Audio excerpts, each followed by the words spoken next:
Guys, कभी आपने टूनी चिड़िया को ऑटो चलाते हुए देखा है?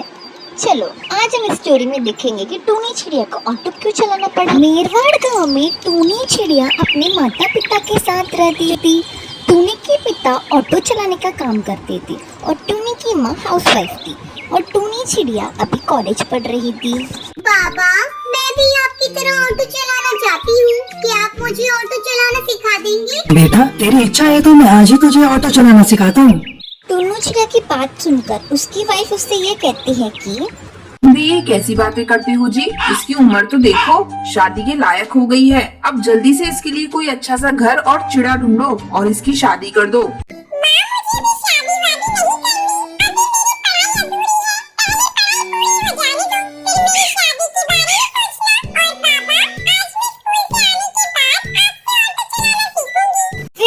चिड़िया ऑटो चलाना सीख जाती है और एक दिन टूनी के पिताजी की तबीयत बहुत खराब हो जाती है।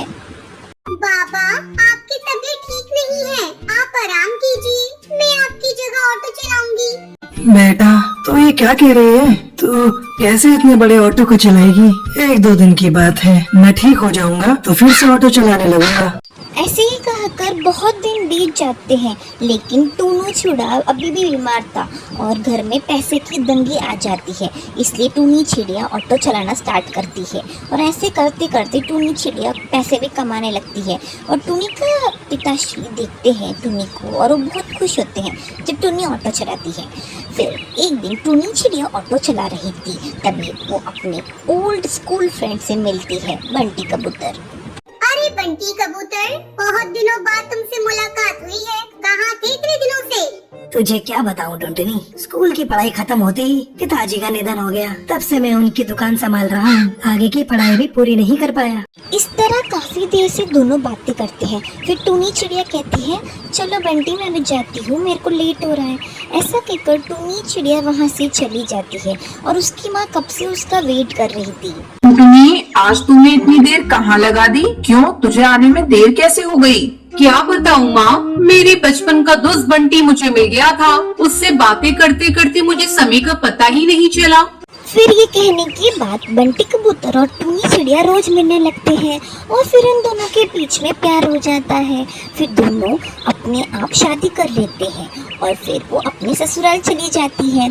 फिर टूनी की सास बहुत अच्छी थी, उससे बहुत प्रेम से बात करती थी, लेकिन एक दिन ऐसा हो गया कि बंटी कबूतर को दुकान में हार्ट अटैक आ जाता है और बंटी कबूतर वहीं पर हार्ट अटैक आके मर जाता है। और फिर टूनी की सास ये कहती है कि हो जा मेरी नजरों से डायन, पता नहीं कौन सी मनहूस घड़ी थी जब मेरे बेटे ने तुझे पसंद किया था, आते ही मेरे बेटे को खा गई।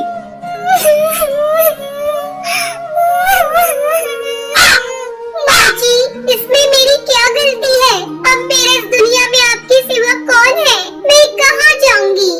अब तू कहीं भी जा, लेकिन मेरी नजरों से दूर हो जा, तुझसे अब मेरा कोई रिश्ता नहीं। रोते हुए टूनी चिड़िया वहाँ से चली जाती है और वो जब रास्ते में जा रही थी तभी टूनी की नजर भूरी कवि पे पड़ती है और वो भूरी कवि रो रही थी। टूनी चिड़िया उसके पास जाती है और ये कहती है कि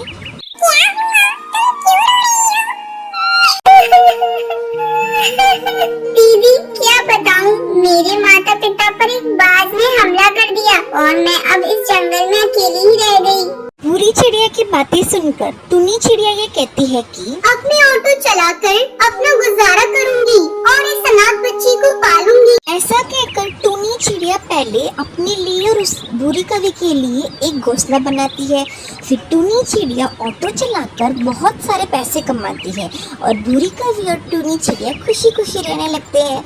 इसलिए कहते हैं दोस्तों, कभी भी हार नहीं माननी चाहिए। धन्यवाद।